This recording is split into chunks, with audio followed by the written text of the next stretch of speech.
তথ্য সম্প্রচার উপদেষ্টা মোহাম্মদ মাহফুজ আলম এবং স্থানীয় সরকার, পল্লী উন্নয়ন, সমবায় মন্ত্রণালয় এবং যুব ক্রীড়া মন্ত্রণালয়ের উপদেষ্টা আসিফ মাহমুদ সজীব ভুঁইয়া আজ বিকেল 5টা নাগাদ প্রধান উপদেষ্টা প্রফেসর মোহাম্মদ ইউনূসের কাছে তাদের পদত্যাগপত্র জমা দিয়েছেন।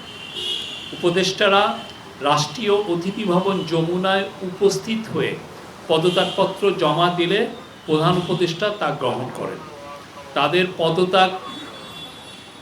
তাদের পদত্যাগ নির্বাচন কমিশন তফসিল ঘোষণার সাথে সাথে কার্যকর হবে। আবারও আমি বলি, তাদের এই যে পদত্যাগপত্র নির্বাচন কমিশন তফসিল ঘোষণার সাথে সাথে, যে ফেব্রুয়ারিতে যে নির্বাচন হচ্ছে সেই নির্বাচনের তফসিল ঘোষণার সাথে সাথে কার্যকর হবে।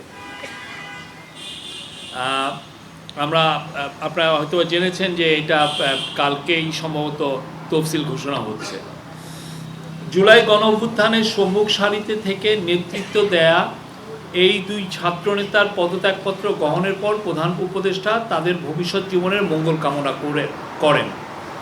তিনি বলেন, আমি কোট অভ্যুত্থানের নেতৃত্ব দিয়ে তোমরা যেভাবে জাতিকে ফ্যাসিবাদী শাসন থেকে মুক্তির পথে অবদান রেখেছ তা জাতি মনে রাখবে।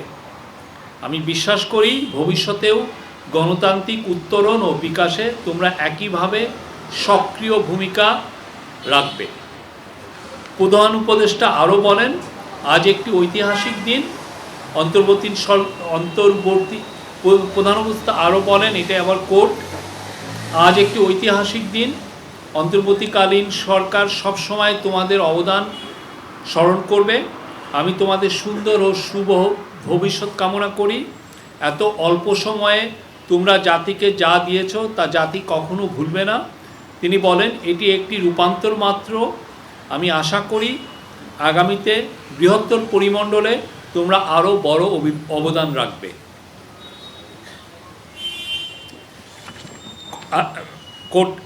আবার নিজেদের কর্মের মাধ্যমে দেশের মঙ্গলে নিয়োজিত থাকার আহ্বান জানিয়ে দুই ছাত্রনেতার উদ্দেশ্যে প্রধান উপদেষ্টা আরও বলেন, সরকারে থেকে যে অভিজ্ঞতা তোমরা অর্জন করেছ তা ভবিষ্যৎ জীবনে অবশ্যই কাজে লাগাতে হবে।